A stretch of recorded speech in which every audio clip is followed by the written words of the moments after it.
Bismillahirrahmanirrahim. Assalamualaikum warahmatullahi wabarakatuh. Innal hamdalillah nahmaduhu wa nasta'inuhu wa nastaghfiruh wa na'udzu billahi min shururi anfusina wa sayyiati a'malina. May yahdihillahu fala mudilla lahu wa may yudlil fala hadiya lahu. Asyhadu an la ilaha illallah wahdahu la syarika lahu wa asyhadu anna Muhammadan abduhu wa rasuluhu la nabiyya ba'dahu. Qala Allah ta'ala fi kitabil karim, ya ayyuhalladzina amanu ittaqullaha haqqa tuqatih wa la tamutunna illa wa antum muslimun. Wa qala Allah ta'ala ya ayyuhan nas ittaqu rabbakum alladzi khalaqakum min nafsin wahidah wa khalaqa minha zawjaha wa batha minhuma rijalan katsiran wa nisaa'a wa taqullaha alladzi tasalluna bihi wal arham innallaha kana 'alaykum raqiba. Wa qala Allah ta'ala ya ayyuhalladzina amanu ittaqullaha wa qulu qawlan sadida yuslih lakum a'malakum wa yaghfir lakum dhunubakum wa may yuti' Allaha wa rasulahu faqad faza fawzan 'azima. Amma ba'd. Fa inna asdaqal hadits kitabullah wa khairul huda huda Muhammadin sallallahu alaihi wasallam. Ikhwan fi din wa akhwati fillah yang dirahmati oleh Allah Subhanahu wa taala.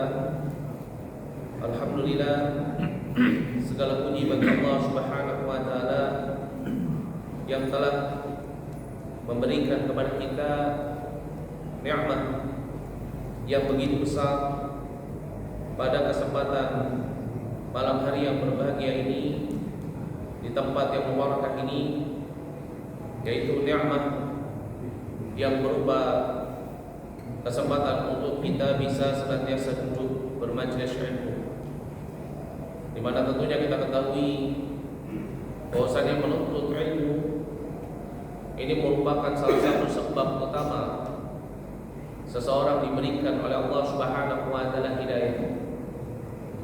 Maka dari itu Nabi sallallahu alaihi wasallam beliau mengabarkan kepada para sahabatnya di dalam satu hadis dari sahabat Muawiyah radhiyallahu anhu yang diriwayatkan oleh Imam Bukhari dan Muslim.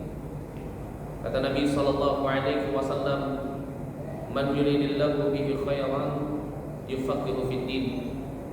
Barang siapa yang Allah Subhanahu wa taala inginkan kebaikan, maka Allah Subhanahu wa taala akan memahamkan dirinya dengan agama ini, yaitu dengan ilmu.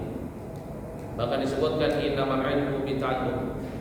Hanya saja ilmu itu didapat dengan cara seseorang duduk bermajelis ilmu.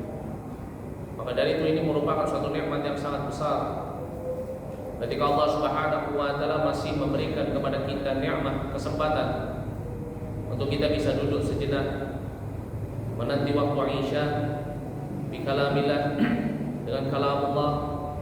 Begitu juga dengan hadis Nabi sallallahu alaihi wasallam. Terlebih lagi pelajaran yang kita bahas pada kesempatan malam hari yang berbahagia ini, yaitu pelajaran yang berkaitan dengan tauhid, di mana memahami tauhid ini merupakan perkara yang wajib hukumnya bagi setiap muslim. Jika seseorang ingin masuk ke dalam surganya Allah Subhanahu wa taala, maka wajib bagi dirinya untuk senantiasa memahami perkara tauhid. Sebagaimana hal ini disebutkan oleh Nabi sallallahu alaihi wasallam di dalam satu hadis dari sahabat Utsman bin Affan radhiyallahu anhu yang diriwayatkan oleh Imam Muslim. Kata Nabi sallallahu alaihi wasallam, "Man mata wa huwa ya'lamu annahu la ilaha illallah dakhala al-jannah." Barang siapa yang dia meninggalkan dunia ini dalam keadaan ya'lamu, dia mengetahui annahu la ilaha illallah, ini mengetahui tentang makna kalimat tauhid, maka kata Nabi sallallahu alaihi wasallam, dakhala jannah, maka dia akan masuk ke dalam surganya Allah Subhanahu wa taala. Maka dari itu, ini merupakan suatu nikmat yang sangat besar, terutama ketika kita berada di umur-umur batas daripada umur umatnya Nabi sallallahu alaihi wasallam.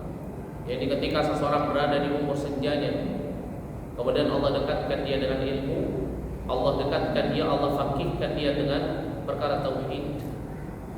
Karena tauhid ini merupakan salah satu sebab utama seseorang akan dimasukkan ke dalam surganya Allah Subhanahu wa taala. Maka dari itu, ini merupakan suatu perkara yang sangat penting bagi kita untuk kita senantiasa ihtimam, perhatian dan juga semangat di dalam mempelajari tauhid. Karena seseorang sebesar apapun dosanya, sebanyak apapun dosanya, selama dia menjaga tauhidnya kepada Allah Subhanahu wa taala seumur hidupnya, maka bisa jadi Allah birahmati, dengan rahmatnya akan mengampuni seluruh dosa-dosanya. Bagaimana hal ini dikabarkan di dalam hadis qudsi dari sahabat Anas bin Malik radhiyallahu anhu yang diriwayatkan oleh Imam At-Tirmidzi. Kata Nabi sallallahu alaihi wasallam, qala Allah taala, Allah Subhanahu wa taala mengatakan, ya ibn Adam, law ataitani bi qurabil ardi khataaya thumma laqitani la tusyriku bi syai'an la ataituka bi qurabiha al-maghfirah. Wahai ibnu Adam, seandainya engkau datang kepadaku dengan dosa yang sepenuh bumi ini, kemudian engkau datang tanpa melakukan kesyirikan sedikit pun, ini maknanya apa? Menjaga tauhid. La ataituka, kata Allah, aku akan sungguh-sungguh datang kepadamu dengan ampunan yang sama besarnya dengan dosa yang engkau bawa. Masya Allah. Maka itu ini merupakan nikmat yang sangat besar ketika Allah Subhanahu wa taala menjadikan kita faqih di dalam perkara tauhid, sehingga dengannya kita bisa membantah syubhatnya syaitan-syaitan minal jin yang senantiasa mengintai kita, yang senantiasa ingin memalingkan kita dari jalan Allah Subhanahu wa taala, yang tidak pernah lelah, tidak pernah berhenti, tidak pernah lengah untuk menjatuhkan Bani Adam ke dalam kesyirikan. Maka dari itu penting bagi kita untuk senantiasa mensyukuri nikmat ini. Dan pada pertemuan sebelumnya kita telah sampai pada bab tentang ad-du'a ila syahadati an la ilaha illallah. Ini bab doa ila syahadati an la ilaha illallah, bab tentang mendakwahkan kalimat syahadat. Ini maknanya apa? Mendakwahkan Islam kepada saudara-saudara kita yang belum mendapatkan hidayah Islam, yang dimana di zaman ini hilang semangat kita untuk mendakwahkan Islam kepada orang-orang yang belum mendapatkan hidayah Islam. Padahal ini merupakan bagian daripada din. Ini juga merupakan perintah yang Allah Subhanahu wa taala perintahkan kepada kita untuk kita senantiasa mendakwahkan agama yang selamat ini, tujuannya agar saudara kita tidak terjatuh ke dalam neraka jahanam. Tujuannya itu.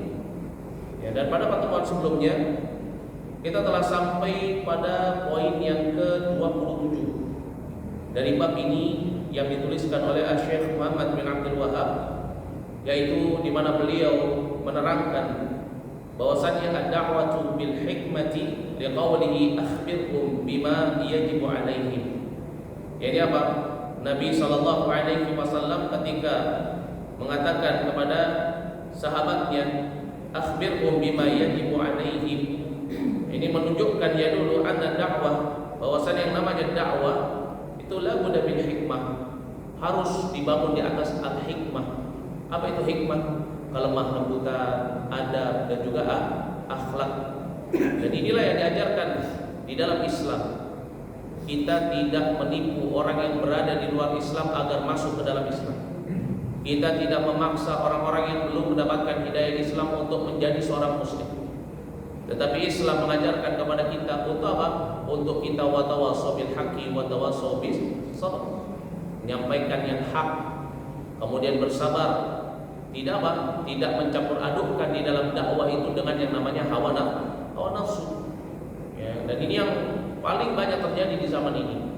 Ya, jangankan kepada orang-orang yang belum mendapatkan hidayah Islam, bahkan kepada saudara kita sendiri.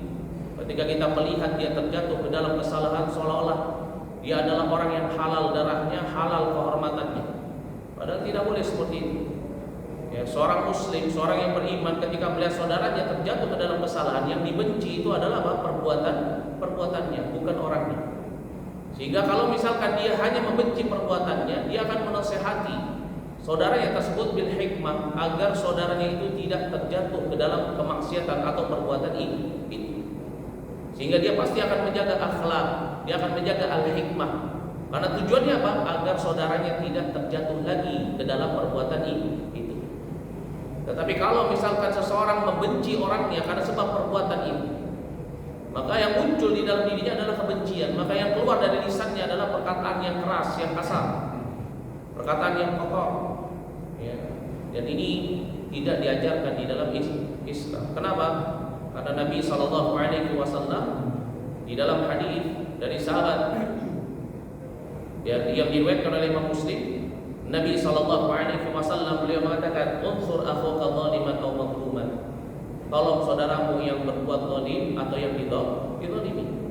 Para sahabat bertanya, "Ya Rasulullah, gimana kita nolong orang yang berbuat zalim?" Ya, karena biasanya kita kalau melihat ada orang berbuat zalim yang kita benci apa? Orangnya. Tetapi apa kata Nabi SAW? "Tamna'u an zulmi." Cegah dia agar dia tidak melakukan kezaliman. Ya, ini yang disebut sebagai apa? Ad-da'watu bil hikmah. Dakwah dengan hikmah. Orang yang dakwanya dengan hikmah itu ciri-ciri yang pertama ikhlas karena Allah. Sehingga kalau misalkan nasihatnya tidak diterima, dia sabar. Ya, dia enggak putus asa. Dia enggak berprasangka buruk, dia enggak mencela. Kemudian apa? Dia yang kedua yaitu sabar. Ya, dia sabar kalau misalkan nasihatnya ditolak atau dia diberikan adab atau dia dicela karena sebab memberikan nasihat yang hak. Dia sabar, dia enggak mendendam. Dia enggak membalas dengan cacian. Ini ciri orang-orang yang berdakwah. Ya dengan apa? Al-hikmah. Itu apa? Dia membangun dakwahnya itu karena Allah, dia menjaganya di dalam kesabaran, kemudian dia mengemasinya dengan apa? Kelembutan. Ya, dan tentunya dipayungi oleh yang namanya ilmu. Kemudian disebutkan oleh beliau ats-tsaminatu wal 'ishrun. Adapun poin yang ke-28, ai al-ma'rifatu bihaqqillah fil Islam.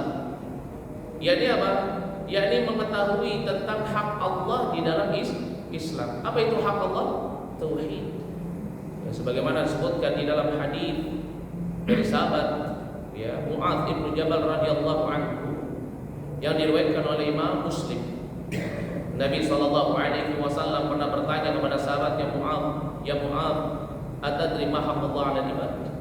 Wahai Mu'adz, tahukah kamu apa hak Allah yang harus ditunaikan oleh setiap hambanya? Maka sahabat Mu'adz bin Jabal mengatakan, "Allah wa rasuluhu a'lam." Hanya Allah dan Rasulnya yang paling mengetahui. Maka Nabi SAW mengabarkan haqqullah 'ala al-ibad, hak Allah yang harus ditunaikan oleh setiap hambanya. Itu apa? An ya'buduhu wa la yusyriku bihi syai'a. Jadi apa? Agar mereka senantiasa beribadah kepada Allah dan mereka tidak menyekutukan Allah dengan sesuatu apapun. Masyaallah. Ini hak Allah. Maka dari itu seseorang yang ketika dia mengucapkan kalimat asyhadu an la ilaha illallah, maka hendaknya dia mengetahui tentang hak Allah. Ini perkara yang paling penting. Ya, ini merupakan syarat min syurut syahadati an la ilaha illallah. Ini termasuk daripada syarat dari syarat-syarat ketika seseorang mengucapkan kalimat syahadat asyhadu an la ilaha illallah. Apa itu ilmu? Dia memahami makna daripada kalimat tauhid, kalimat la ilaha illallah yang dia persyahadatkan. Yang bahwasannya maknanya adalah la ma'budu bihaqqin illallah. Disebutkan oleh para ulama, ai makna dari kalimat tauhid, kalimat la ilaha illallah yang kita persyahadatkan, yang kita ikrarkan, itu adalah la ma'budu bihaqqin illallah. Tidak ada ilah yang berhak untuk diibadahi kecuali hanya Allah.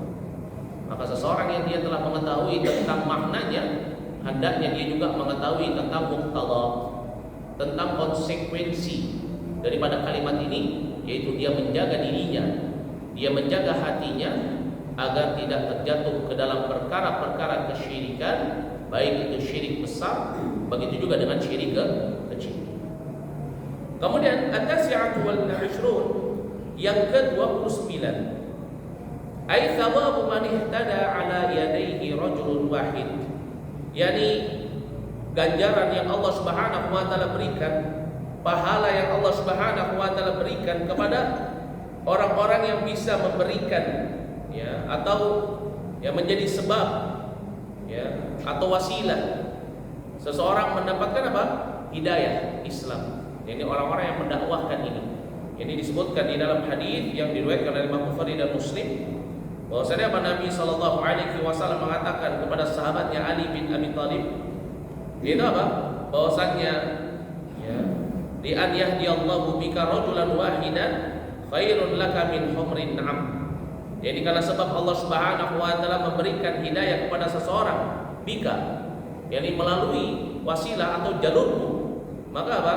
Maka itu lebih baik daripada apa mendapatkan unta merah. Ini besarnya seseorang ketika dia bisa memberikan kepada saudaranya, ya, hidayah al-irsyad wal bayan untuk bisa masuk ke dalam Islam, ya, biidznillah, dengan izin Allah.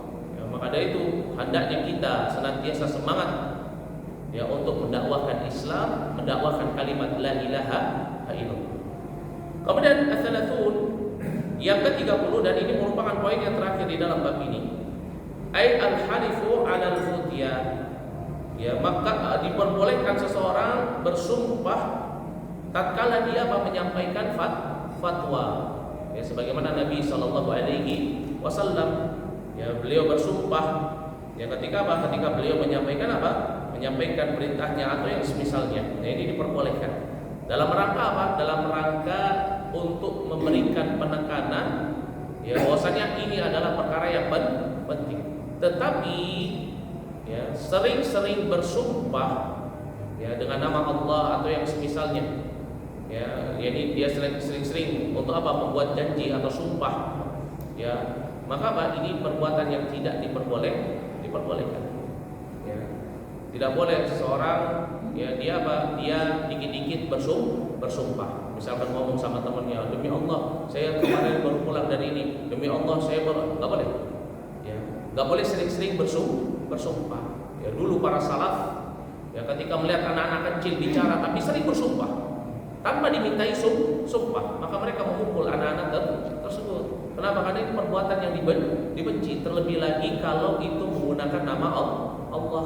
Kenapa? Karena tidaklah seseorang ketika dia bersumpah dengan nama Allah, maka hendaknya sumpah itu adalah sumpah yang benar-benar berarti, bukan hanya sekedar apa? Sumpah dia biasa. Karena sumpah dengan nama Allah ini adalah sumpah yang tertinggi. Ya, begitu juga seseorang kalau menjanjikan sesuatu, ya, kepada saudaranya, kemudian dengan bersumpah dengan nama Allah, ya, maka jangan sering-sering, jangan dipergunakan untuk sesuatu yang apa? Yang sepele. Kalau misalkan sepele, yang mendingan tidak usah bersumpah dengan nama Allah. Ini dia berbuat janji, tapi nggak perlu dia bersumpah dengan nama Allah. Karena terlalu sering bersumpah dengan nama Allah, ini perbuatan yang dibenci di dalam Islam. Ya. Baik. Kemudian beliau Syekh Muhammad bin Abdul Wahhab, ya, meneruskan bab. Beliau mengatakan bab tafsir tauhid wa syahadati an la ilaha illallah. Ay bab yang berkaitan dengan tafsir tauhid, yakni penjelasan tauhid, wa syahadatu an la ilaha illallah, dan juga penjelasan tentang makna syahadat yang pertama, yaitu asyhadu an la ilaha illallah. Disebutkan oleh beliau memasukkan firman Allah Subhanahu wa taala dalam surat Al-Isra ayat yang ke-57. Ya, dalam surat Al-Isra ayat yang ke-57, Allah Subhanahu wa taala berfirman, ulaika alladziina yad'una yabtaghuna ila rabbihimul wasilah ayyuhum aqrab. Ini tentang apa? Ini tentang sifatnya mereka orang-orang musyrikun yang menjadikan, ya, wasilah-wasilah di dalam peribadatan kepada Allah. Ya, Allah Subhanahu wa taala menggambarkan kepada kita bagaimana karakteristik daripada kesyirikan di zaman itu. Allah Subhanahu wa taala berfirman, ulaika alladziina yad'una, mereka adalah orang-orang yang berdoa, yabtaghuna ila rabbihimul wasilah ayyuhum aqrab. Ini apa? Ini orang-orang yang mereka ibadahi tersebut, yang mereka seru tersebut, yabtaguna, mereka sendiri mencari kedekatan ya kepada Allah Subhanahu wa taala. Ini apa? Al-wasilah di sini apa? Ketika mereka hidup, mereka mencari jalan untuk bisa mendekatkan diri kepada Allah. Ini ayat ini membantah ya sebagian orang-orang yang menghalalkan kesyirikan dengan mengatakan apa? Dengan mengatakan firman Allah Subhanahu wa taala untuk mencari wasilah mendekatkan diri kepada Allah. Sehingga yang mereka pahamkan, yang mereka maksudkan, yang mereka ya sangkakan mencari wasilah untuk dekat dengan Allah itu adalah apa? Adalah dengan mencari kuburan-kuburan orang soleh atau apa? Atau wali-wali sebagai apa? Wasilah untuk mendekatkan diri kepada Allah. Padahal yang dimaksud dengan wasilah di sini adalah apa? Yaitu adalah amalan-amalan ibadah. Ini mereka orang-orang yang diseru itu, mayit-mayit tersebut ya, dari orang-orang saleh, dari orang-orang yang mereka ya dianggap sebagai waliullah, mereka saja ketika hidup mencari jalan untuk bisa mendekatkan diri kepada Allah bisyam wa qiraatil Quran wa dzikr was shadaqah ataupun yang semisalnya dengan melakukan salat sunnah, menghabiskan waktunya untuk beribadah kepada Allah, mengingat Allah. Ya, maka yang harus kita lakukan itu bukan menjadikan mereka sebagai wasilah, tapi kita mencontoh, mengikuti apa yang mereka kerjakan amalannya. Misalkan ada seseorang ya menjadi waliullah ya karena sebab apa? Suka bersedekah, dermawan. Ya, maka itu yang kita apa? Kita ikuti, kita jadikan wasilah sedekah itu sebagai apa? Jalan untuk mendekatkan diri kita kepada Allah. Ada mungkin kita dengar ada salah seorang tabi'in atau tabi'ut tabi'in atau ada seorang sahabat yang mereka senantiasa tidak meninggalkan sholat malam atau tidak meninggalkan puasa sunnahnya atau berbakti kepada kedua orang tuanya. Maka itulah yang kita ikuti, bukan justru mencari kuburan-kuburan mereka kemudian menjadikan mereka sebagai wasilah. Ya, dan ini merupakan karakteristik daripada orang-orang yang terjatuh ke dalam kesyirikan. Yaitu apa? Menjadikan wasilah ya orang-orang soleh untuk mendekatkan diri kepada Allah. Padahal Allah menerangkan di dalam ayat ini mereka yang diseru, ini orang-orang soleh tersebut yang mereka dijadikan wasilah ya oleh orang-orang yang terjatuh ke dalam kesyirikan. Mereka sendiri saja ketika hidup mencari jalan untuk bisa mendekatkan diri kepada Allah. Ya, maka itu ini perkara yang sangat penting bagi kita untuk kita memahami tentang tafsir tauhid. Begitu juga apa? Tentang penjelasan yang namanya kesyirikan yang merupakan lawan daripada tauhid. Ya Allah Subhanahu wa taala berfirman, ulaika alladziina yad'una yabtaguna ila rabbihimul wasilah ayyuhum aqrab. Ya. Wa qawlihi, begitu juga beliau memasukkan firman Allah dalam surat Az-Zukhruf ayat yang ke-26 sampai dengan ayat yang ke-27. Di mana Allah Subhanahu wa taala berfirman, wa idh qala Ibrahim li abihi wa qaumihi innani bara'un mimma ta'budun illa alladhi fatarani. Itu apa? Allah Subhanahu wa taala mengabadikan bagaimana Khaliluh, kekasihnya Ibrahim alaihissalam yang terkenal sebagai Abu Tauhid, bapaknya tauhid. Ya. Beliau mengatakan kepada bapaknya sendiri dan juga kaumnya. Apa yang beliau katakan? Innani bara'un mimma ta'budun. Sesungguhnya aku berlepas diri dari apa-apa yang kalian ibadahi. Itu apa? Mereka mengibadahi yakni apa? Authan. Ya, itu apa? Mereka mengibadahi berhala. Ya. Illa alladzi fatarani. Kecuali kepada zat yang menciptakanku. Itu siapa? Allah Subhanahu wa taala. Dan ini merupakan tafsir tauhid. Ini apa? Penjelasan daripada tauhid. Yaitu apa? Menjadikan Allah Subhanahu wa taala satu-satunya zat yang berhak untuk diibadahi.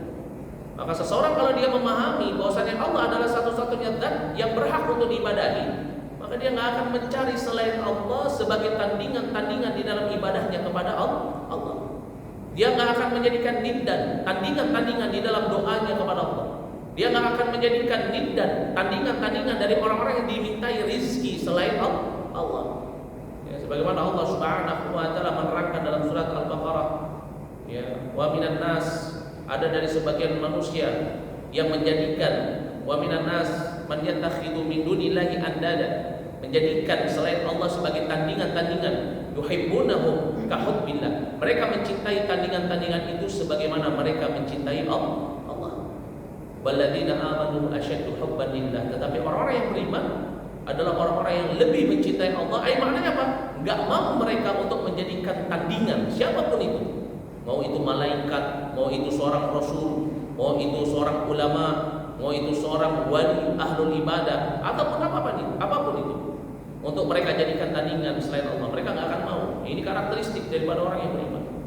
Tetapi karakteristik dari orang-orang yang terjatuh ke dalam kesyirikan, mereka suka mencari tandingan-tandingan. Mereka jadikan tandingan di dalam doanya kepada Allah, mereka jadikan tandingan di dalam ibadahnya kepada Allah. Ya, maka dari itu Nabi Ibrahim alaihissalam menerangkan, mengatakan kepada ayahnya dan juga kaumnya, innani bara'un mimma ta'budun. Dan ini merupakan bagian daripada muqtada syahadati an la ilaha illallah. Itu apa? Bara'un minasyirik wa ahli. Itu kita berlepas diri dari yang namanya kesyirikan dan orang-orang yang melakukan kesyirikan. Dan ini seharusnya seorang muslim paham. Kenapa? Karena inilah makna daripada Islam. Yaitu apa? Islam itu disebutkan oleh para ulama, maknanya adalah al-istislamu lillahi bitauhid, wal inqiyadu lahu bitta'ah, wal khulusu wal bara'atu minasyirik wa ahli. Islam itu adalah seseorang menjadikan berserah diri kepada Allah dengan mentauhidkan Allah, tunduk dan patuh kepada Allah, dan juga apa? Membersihkan dirinya, dan juga apa? Berlepas diri dari yang namanya kesyirikan dan orang-orang yang melakukan kesyirikan. Al-bara'ah. Jadi tidak akan ditemukan orang yang mengklaim dirinya sebagai ahlu tauhid, sebagai seorang muslim, kemudian dia mengaku atau dia juga mengakui ada selain Allah sebagai apa? Dan tidak akan. Tidak akan ditemui orang-orang yang mengklaim dirinya sebagai ahlu tauhid, orang yang paham dengan tauhid, kemudian dia menjadikan selain Allah sebagai tandingan dalam ibadahnya kepada Allah. Kenapa? Karena yang namanya tauhid itu maknanya adalah al-bara'ah minasyirik, berlepas diri daripada kesyirikan wa ahli. Begitu juga berlepas diri dari orang-orang yang melakukan kesyirikan. Maka tidak akan pernah didapati orang-orang yang memahami tauhid, orang-orang yang mengaku dirinya sebagai ahlu tauhid, orang-orang yang mengklaim dirinya telah mengucapkan 2 kalimat syahadah, terutama syahadat yang pertama, asyhadu an la ilaha illallah. Kemudian dia mengakui bolehnya ada orang yang beribadah kepada selain Allah. Atau dia katakan nggak apa-apa dia beribadah kepada selain Allah, yang penting kita jangan sampai melakukan hal tersebut. Nggak ada. Kenapa? Karena yang namanya Islam itu adalah al-bara'ah minasyirik wa ahli. Kita berlepas diri. Saya berlepas diri dari apa yang dia kerjakan. Wal bara'ah maknanya apa? Tidak mengiyakan dan juga tidak memberikan toleransi. Ini makna daripada bara'ah. Bukan karena karena karena kita tinggal di negeri yang sama, nggak apa-apa lah dia melakukan kesyirikan. Biar kita nggak ikut. Enggak. Kita sebagai seorang muslim kalau ditanya, ada orang yang melakukan kesyirikan ini dan kesyirikan itu, bagaimana pendapatmu? Itu salah. Itu adalah kesyirikan. Ini seorang muslim. Nggak boleh kemudian dikatakan nggak apa-apa dia melakukan, yang penting kita jangan melakukan. Nggak ada. Seorang muslim itu, Islam itu yang mengajarkan kita untuk al-bara'ah minasyirik, berlepas diri dari kesyirikan dan juga orang-orang yang melakukan kesyirikan. Begitu juga apa? Berlepas diri dari kemaksiatan dan orang-orang yang melakukan kemaksiatan. Ini makna Islam. Ini makna iman. Maka nggak boleh juga seorang muslim ketika melihat ada perzinahan, atau ada LGBT, atau ada orang yang minum khamar, atau ada orang yang makan lahmul khinzir, kemudian dikatakan nggak apa-apa, yang penting kita nggak melakukan. Nggak ada. Kita sebagai seorang muslim ketika Allah telah menetapkan satu hukum ini haram, maka kita harus mengatakan itu haram. Tidak boleh. Kalau ada yang melakukannya, kita berlepas diri. Saya tidak ikut-ikutan dengan permasalahan ini. Itu saya berlepas diri dari apa yang kamu kerjakan. Sebagaimana Nabi Ibrahim alaihissalam mengatakan kepada bapaknya dan kaumnya, innani bara'un mimma ta'budun. Itu apa? Aku berlepas diri dari apa yang kalian ibadah. Itu apa? Tidak menyetujui, tidak mendukung, tidak memberikan toleransi. Bahkan beliau mengatakan illal ladzi fatarani, kecuali kepada zat yang telah menciptakanku, kecuali kalau kalian hanya beribadah kepada Allah. Dan ini makna daripada Islam yang di zaman ini kebanyakan dari para pemuda-pemudi Islam mereka tidak paham dengan perkara tauhid. Bahkan apa? Orang-orang tua di zaman ini pun tidak memahami perkara ini. ya, terutama di negeri kita. Maka dari itu inilah pentingnya kita untuk senantiasa mempelajari ya kitab tauhid, mempelajari tentang perkara tauhid. Kemudian wa qawlihi, beliau juga memasukkan ya firman Allah Subhanahu wa taala di dalam surat At-Taubah ayat yang ke-31.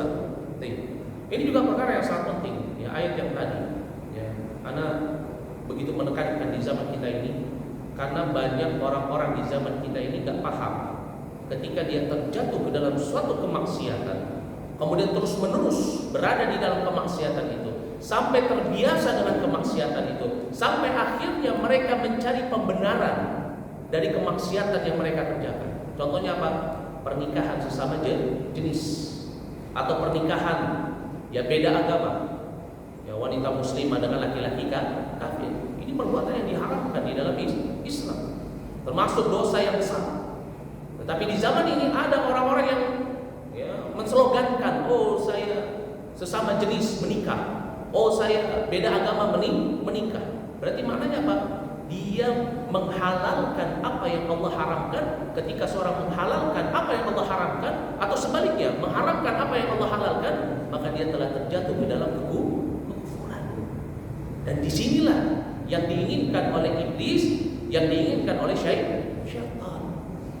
Jadi jangan dipikir, oh saya kan cuma melakukan kemaksiatan. Loh, kemaksiatan itu pintu untuk seseorang terjatuh ke dalam kesyirikan. Contohnya apa? Contohnya itu, orang yang sering meminum khamr pada akhirnya mengatakan apa? Enggak apa-apa minum khamr, yang penting saya tetap sholat.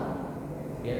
Orang yang terjatuh ke dalam kesyirikan, enggak apa-apa saya melakukan kesyirikan, yang penting saya tetap sholat, yang penting saya tetap ya iman saya di dalam hati tetap. Padahal ketika dia mengatakan hal itu, berarti apa? Dia membenarkan perbuatannya. Ketika dia membenarkan perbuatannya, dia menghalalkan apa yang Allah haramkan. Dan ini adalah bentuk kesyirikan di dalam uluhiyah, di dalam ketaatan. Ya. Maka itu perkara yang sangat penting yang di zaman ini kebanyakan kaum muslimun tidak paham, sehingga apa? Tanpa dia sadari dia terseret ke dalam kesyirikan dari apa? Perbuatan kemaksiatan. Maka dari ini perkara yang sangat penting bagi kita untuk kita benar-benar memahami tentang perkara tauhid. Jangan sampai kita tertipu oleh jerat-jeratnya iblis, jerat-jeratnya syaitan yang senantiasa menghiasi perbuatan jelek dengan ya tampak seolah-olah itu adalah perbuatan baik. Dan ini memang janjinya iblis. Sebagaimana Allah Subhanahu wa taala mengabarkan tentang janjinya iblis, bima aqwaitani la uzayyinanna lahum fil ardh. Janjinya iblis kepada Allah, ya Allah, karena Allah telah mencapku sebagai hamba yang tersesat, aku sungguh-sungguh akan menghiasi perbuatan buruk Bani Adam di muka bumi. Sehingga apa? Tampak seperti perbuatan baik, kemudian apa? Mereka menghalalkan apa yang Allah haramkan. Kemudian beliau juga membawakan firman Allah Subhanahu wa taala dalam surat At-Taubah ayat yang ke-31, di mana Allah Subhanahu wa taala berfirman, ittakhadhu ahbarahum wa ruhbanahum arbaban min dunillah. Yaitu apa? Mereka menjadikan ahbarahum wa ruhbanahum arbaban min dunillah sebagai rabb yang diibadahi selain Allah. Ya. Asbab nuzulnya ayat ini atau tafsirnya ayat ini, yaitu ketika Adi bin Abi Hatim datang ke kemahnya Nabi sallallahu alaihi wasallam. Wakana, dan dulu Adi bin Abi Hatim ini apa? Seorang Nasraniya, seorang Nasara. Wa fi unuqihi, di lehernya terdapat salib min fiddah. Terdapat apa? Salib yang terbuat dari perak. Ya, ketika masuk ke kemahnya Nabi, kenapa? Karena adik perempuannya ditawan oleh kaum muslim. Dia datang untuk apa? Membebaskan adiknya. Ketika masuk ke dalam kemahnya Nabi sallallahu alaihi wasallam, maka turun firman Allah surat At-Taubah ayat yang ke-31. Dia masuk, kemudian Nabi membacakan firman Allah, ittakhadhu ahbarahum wa ruhbanahum arbaban min dunillah. Mereka orang-orang Nasara menjadikan rahib-rahib mereka, pendeta-pendeta mereka sebagai rabb-rabb selain Allah. Maka Adi bin Abi Hatim ini termasuk cendekiawan Arab, orang yang cerdas, termasuk orang pintar. Ketika mendengar firman Allah Subhanahu wa taala ini, kemudian dikatakan kepada Nabi Muhammad sallallahu alaihi wasallam, dia katakan, sesungguhnya innahum lam ya'buduhu. Sesungguhnya mereka orang-orang Nasara itu tidak mengibadahi pendeta-pendeta itu. Ya. Karena memang enggak sujud, enggak seperti orang-orang apa? Enggak seperti orang-orang ya Quraisy, di mana mereka membawa patungnya Lata, membawa patungnya Uzza. Karena pada saat itu memang belum sampai taraf itu. Beda sama di zaman ini. Ya, kalau di zaman ini mereka mengibadahi patung-patung apa? Isa alaihi salam. Ini saya pernah punya teman, ya mu'allaf. Ya, saya tanya apa yang kamu lakukan ketika di hari Paskah. Ya, dia katakan kami baris di depan patungnya Isa yang disalib. Ya, kemudian nanti ada pendetanya. Nanti satu orang dia cium kakinya, kemudian sambil berdoa minta, kemudian nanti dikasih crackers, ya seperti itu, kak, kalau bahasa Arabnya kak, bahasa kita yang pakai good time gitu, kue kering, ya seperti itu. Terus dikasih apa? Anggur merah, suruh minum. Itu ritualnya. Ya dijelaskan. Ya kalau di zaman dulu enggak, ya di zaman dulu enggak sampai pada seperti itu. Ya karena memang yang namanya kesyirikan itu berkembang terus. Ya di zaman dulu enggak. Makanya Ali bin Abi Hatim mengatakan orang-orang Nasrani itu enggak seperti orang-orang apa? Orang-orang Quraisy. Makanya orang-orang Nasrani itu menganggap orang-orang Makkah, orang-orang Arab, ya Abu Jahal dan sahabatnya itu, mereka melakukan kesyirikan. Kenapa? Karena mereka mengibadahi Lata dan Uzza. Ya, mereka bawa patungnya, mereka sujud, mereka ibadah di situ, mereka minta di situ, mereka berharap di situ. Adapun mereka enggak. Ya. Ini apa orang-orang Nasrani di zaman itu? Makanya orang-orang Nasrani di zaman itu sembelihannya masih boleh dimakan. Karena enggak sampai pada tingkatan kesyirikan ini. Tetapi apa? Ketika Nabi SAW turun firman Allah, "Ittakhadhu ahbarahum wa ruhbanahum arbaban min dunillah." Maka ada bin Abi Hatim yang langsung membantah, "Innahum lam ya'buduhum," kata dia. Mereka orang-orang Nasrani itu enggak mengibadahi orang-orang apa? Enggak mengibadahi rahib-rahib itu sebagaimana orang-orang Quraisy mengibadahi Lata dan Uzza. Apa kata Nabi SAW? Ya, tetapi mereka mengikuti rahib-rahib itu ketika rahib-rahib itu menghalalkan apa yang Allah haramkan dan mengharamkan apa yang Allah halalkan. Kemudian mereka mengikutinya. Berarti ini maknanya apa? Kesyirikannya di dalam uluhiyahnya apa? Ketaatan. Ya. Kata Nabi SAW, itulah bentuk kekufuran mereka. Jadi kesyirikan itu jangan cuma kita anggap, kita pandang kalau kita sujud sama selain Allah, kemudian kita minta kepada selain Allah. Bukan cuma itu, kesyirikan itu lebih luas. Termasuk di dalamnya adalah apa? Ketaatan. Ketika seorang lebih taat kepada selain Allah, ya, padahal itu menyelisih perintah Allah, maka ini terjatuh ke dalam kesyirikan. Makanya disebutkan di dalam hadis dari sahabat Ali bin Abi Thalib radhiyallahu anhu yang diriwayatkan oleh Imam Bukhari, kata Nabi SAW, la ta'ata fil maksiyah, innama ta'ah fil ma'ruf. Tidak ada ketaatan di dalam kemaksiatan kepada Allah, tetapi ketaatan itu adalah dalam perkara yang ma'ruf. Maka kita kalau ada orang ya memerintahkan kita sesuatu yang menyelisihi syariat, ya contohnya apa? Kita dipaksa untuk membolehkan ya mengucapkan selamat Natal atau membolehkan untuk pernikahan sesama jenis atau pernikahan beda agama, ya maka kita nggak boleh untuk mengikuti. Kenapa? Karena ini termasuk daripada kekufuran. Ya, kenapa Allah Subhanahu wa Ta'ala melarang kita ya untuk melakukannya? Berarti tidak boleh kita untuk mendukung. Ya, jadi ini adalah asbab nuzulnya surat At-Taubah ayat yang ke-31 dan juga tafsirnya maknanya. Itu apa? Mereka dahulu orang-orang Nasara dikatakan menyekutukan Allah itu bukan karena mereka sujud kepada selain Allah, bukan karena mereka sujud kepada Isa, tetapi apa? Karena sebab juga diantaranya mereka apa? Mereka lebih taat kepada rahib-rahib itu daripada apa yang ada di dalam kitab mereka.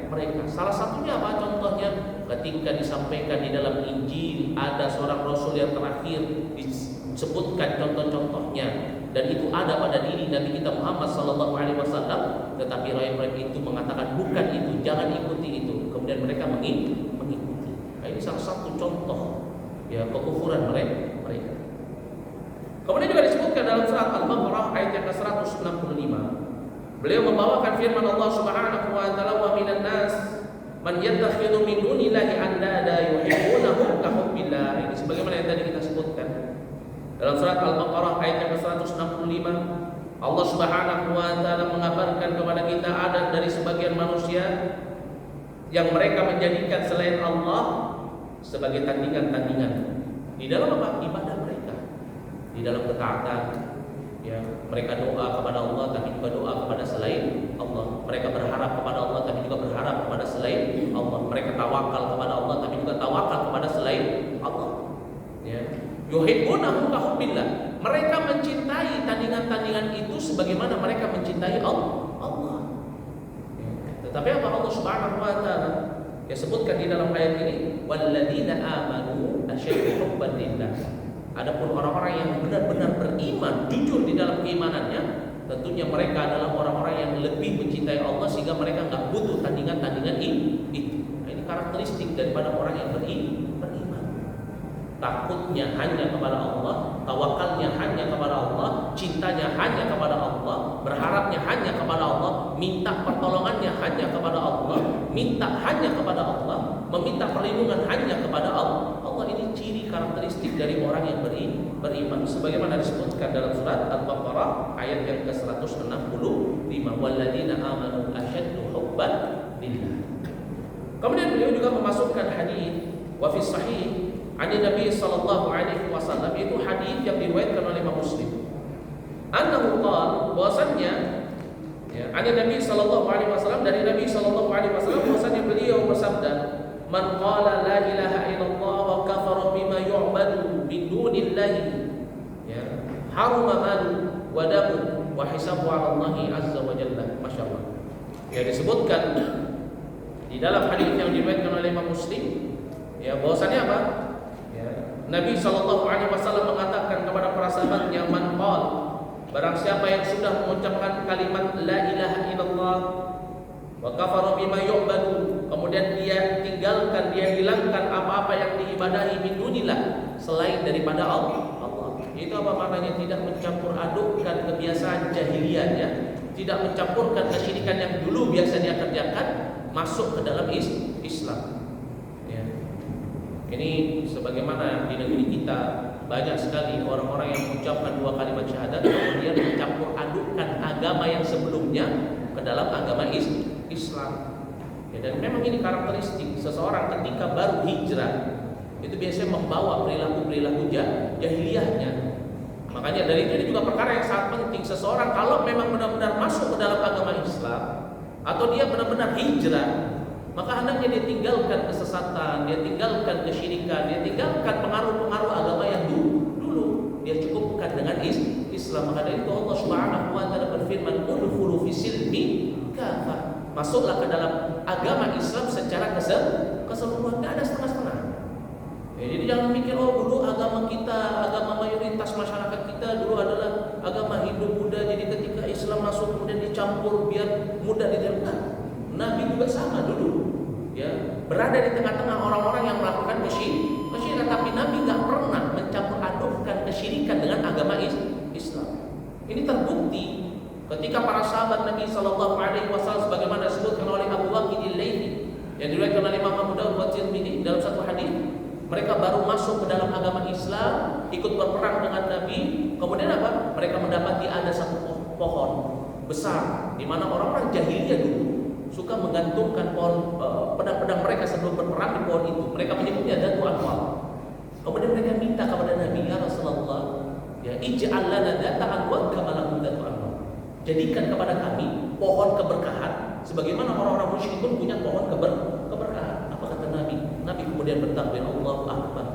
Apa yang kalian minta ini sama seperti yang dilakukan oleh orang-orang Yahudi. Mereka minta sama Musa, wahai Musa, jadikan untuk kami alihah, ilah-ilah selain Allah. Maka dari itu juga perkara yang sangat penting bagi kita. Kalau kita masuk ke dalam agama Islam, maka jangan campur adukkan kekufuran, kesesatan yang dulu kita belum tahu masuk ke dalam agama Islam. Jangan biasakan diri kita mencampur adukkan yang hak dengan yang batil. Ini yang bisa saya sampaikan pada kesempatan malam hari yang berbahagia ini. Insyaallah masail poin-poin yang terkandung di dalam bab ini kita akan lanjutkan pada pertemuan yang akan datang. Semoga Allah Subhanahu wa taala senantiasa menjadikan kita istiqomah di dalam iman dan juga di dalam agama yang selamat ini. Dan semoga Allah selalu menyelamatkan kita dari jerat-jerat syaitan yaitu kesyirikan. Dan semoga Allah Subhanahu wa taala senantiasa yang memberikan kepada kita nikmat tauhid sampai ajal menjemput kita. Amin amin ya rabbal alamin. Subhanallah wa bihamdihi asyhadu an la ilaha illa anta astaghfiruka wa atubu ilaik. Assalamualaikum warahmatullahi wabarakatuh.